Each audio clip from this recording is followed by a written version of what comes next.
Personalisation has changed a lot over time. Originally we had what I would call a participatory approach to personalisation only. In other words, users can download a wallpaper, download a ringtone and personalise their device in a very simple way, and people still do that. But recently we've seen a move to a much more anticipatory approach where operators are more and more trying to preempt user choices and limit the infinite number of contents and services available to what the user is more likely to be interested in. OPPS is a definite step forward in enabling operators to achieve that anticipatory approach to personalisation. Personalisation is absolutely about knowing about people's tastes and behaviours, but it's more than that. If we take a step back, at Openwave we have a concept which we call contextual awareness, which is actually a triangulation of 3 different types of personalisation. So first you've got the user's location, where is the user? Important, 30% of global ad spending today is on local ads. Secondly, you've got context. What is the user actually doing right now? Looking at a Manchester United wallpaper, for example. What is the user doing? Then thirdly, you've got what we actually call profiling. What sort of person is the user? In this third area, Openwave have launched the product Openwave Personalisation and Profiling Solution. OPPS, it allows you to basically track user behaviour, whether it be demographic data or usage data, and determine a profile from that. From that you can categorise users into categories. Using that then you can recommend different types of content to different users, which they are more likely to go for than if you sent them a random banner ad. With mobile advertising, most operators realise now it's no longer a question of whether or if, but really just how and when.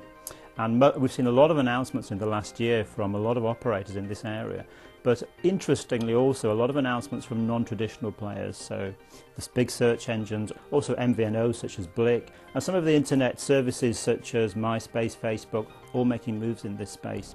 But the key to it all is relevance, which is where personalisation comes in. Openwave Personalisation and Profiling Solution enables the operator to actually direct specific ads to specific segments of users.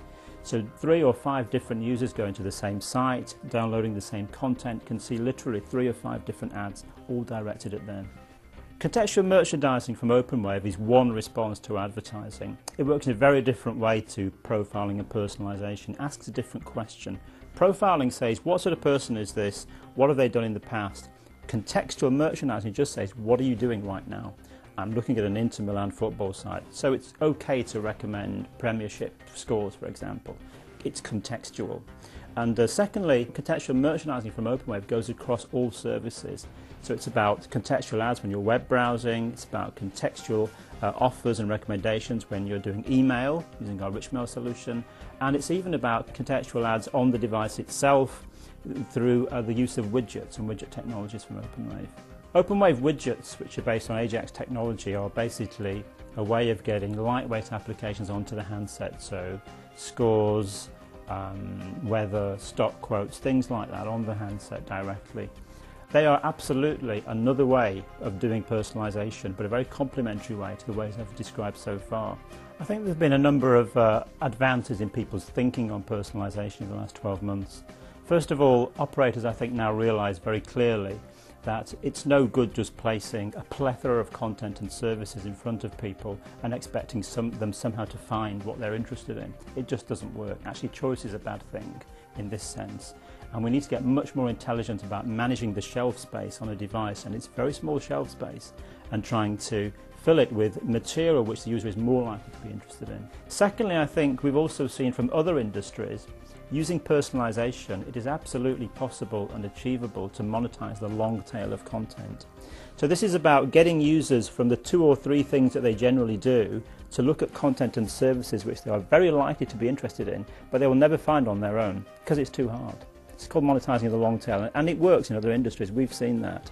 And the third thing I'd say is that there's a much greater appreciation and understanding of the whole area of mobile advertising now in the mobile industry.